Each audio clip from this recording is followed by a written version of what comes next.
Your coworker is complaining that after implementing a new positive punishment procedure, the client has a new behavior of trying to run away instead of entering the session space.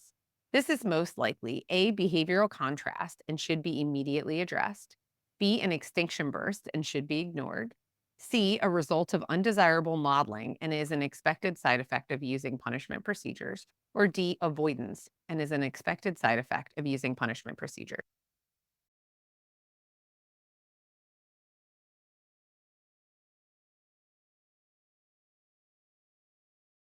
D is the correct answer. This is avoidance, and it's an expected side effect of using punishment procedures.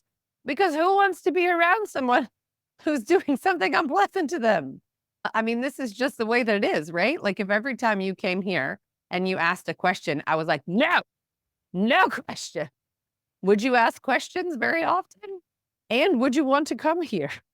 Would you be like, yes, I'm definitely going to that wild person who screams no every time I ask a question? No, it would be unpleasant.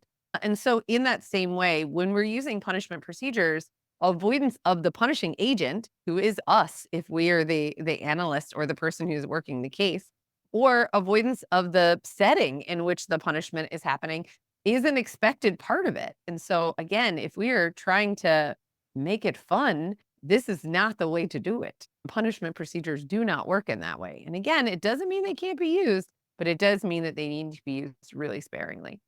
But we know that possible side effects of punishment include emotional and aggressive reactions, escape and avoidance, behavioral contrast. So, a change in one component of a multiple schedule results in increases or decreases to another component of the schedule.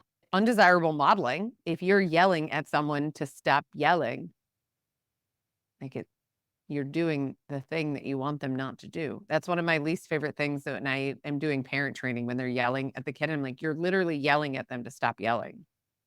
Like, who thinks this is going to work? Or if we're applying spankings, which we would never do as practitioners, but if a parent is doing that, if a parent is spanking a kid, you are doing the undesirable modeling of hitting. It's the worst when they're spanking the kid for hitting. And I'm like, you're hitting. You're doing hitting right now. And so undesirable modeling is part of it. And then negative reinforcement of the punishing agent's behavior. So if I scream in the car to kids in the back, stop screaming, it may function as positive punishment for them for screaming. Probably it won't, but it might if that goes in line with the function of their screaming. But what it will do is remove, if it works and if they stop screaming, it negatively reinforces my behavior because now the screaming was removed when I did screaming. And so I'm more likely to do that in the future. So we really have to be careful and reflective of our own processes within this system. But yes, escape and avoidance are a big one. And also emotional and aggressive reactions, which means if you're using punishment for somebody who already has aggressive behaviors, you are asking for more aggressive behaviors. I think it's really important to note that behavioral contrast, which is that change in one part of a schedule, results in increases or decreases to another part of the schedule. So let's say one sibling often hits the other sibling, but they also kick that sibling. If we punish the hitting, the kicking will increase.